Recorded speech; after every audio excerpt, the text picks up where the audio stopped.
It's a good race, race number 7. It's a Class 4, but there's a number of up-and-comers and or in-form horses here over the 1,200 metres. And we start with Fun and Glory, who's on the class drop, never been to Happy Valley before.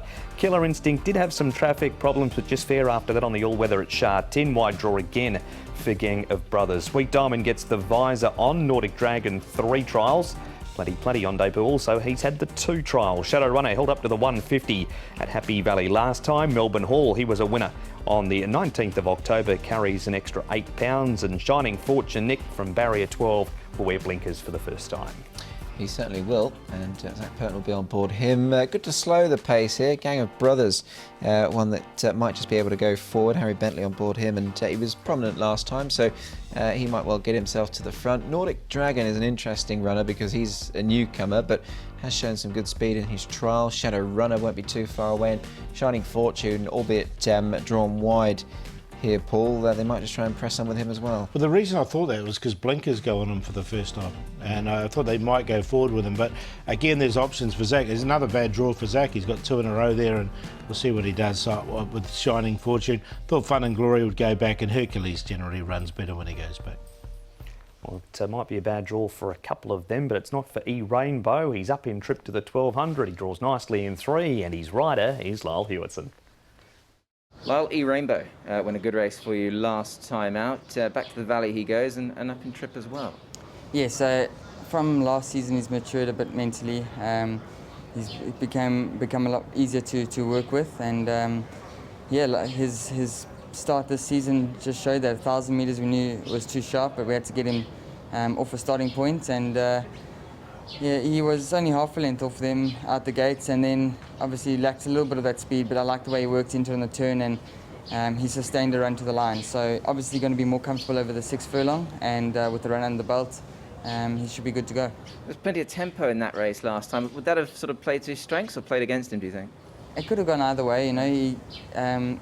The thing is, he wasn't out of his comfort zone. Although I wasn't in touch, I just had to make sure that I got him to carry on travelling and ride him to finish off best he could. So I think he could have adapted either way, and I think the same with Wednesday night. He's got another good gate as well, so I guess the fact that he was able to sort of jump with them and sort of get himself into a good spot is going to play to his strengths as well. Yeah, that's certainly a bonus.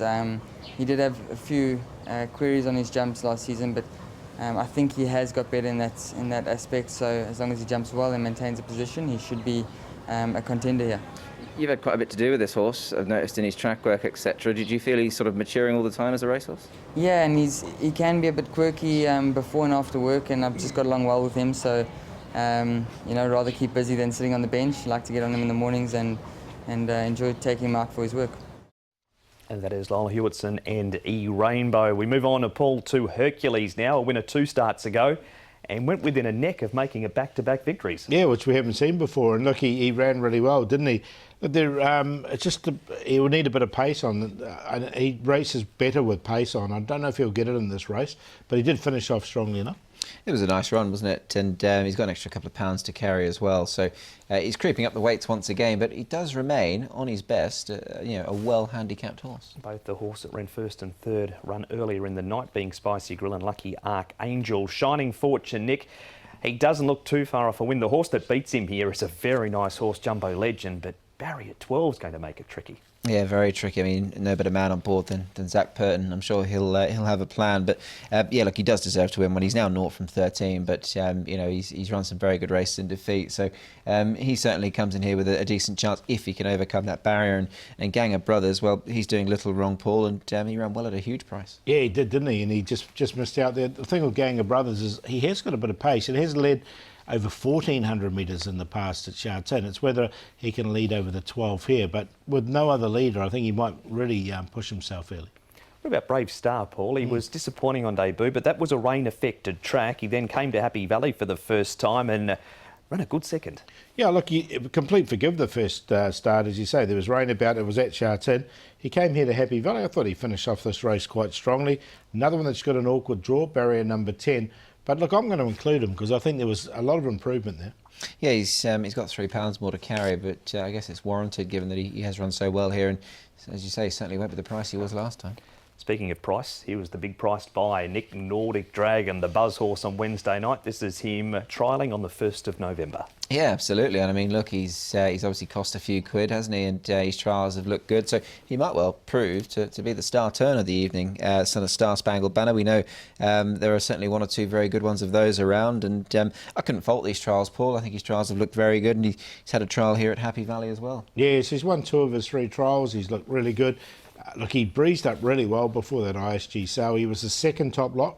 Top lot will race in the same colours. It's called Denfield. We haven't seen him yet, but I thought it was some good trials. I think he's ready to go. All right, so straight on top.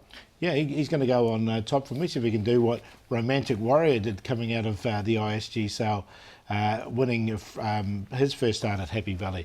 So Nordic Dragon, he's on top from Gang of Brothers, E-Rainbow and Brave Star in there for third. 7, 3, 11 and 6. Yeah, I've also got Nordic Dragon here. Very impressed by his trials, and he certainly has looked as if he's well able to gallop. So we'll put him on top here on this his debut. E-Rainbow in for second. I think looks an interesting runner. Now going up in trip, but Gang of Brothers in as well, and a friend Brave Star in for fourth. 7, 11, 3 and 6. And he's caught the eye of the favourite punters too, Nordic Dragon. He's installed a 3.7 early favourite.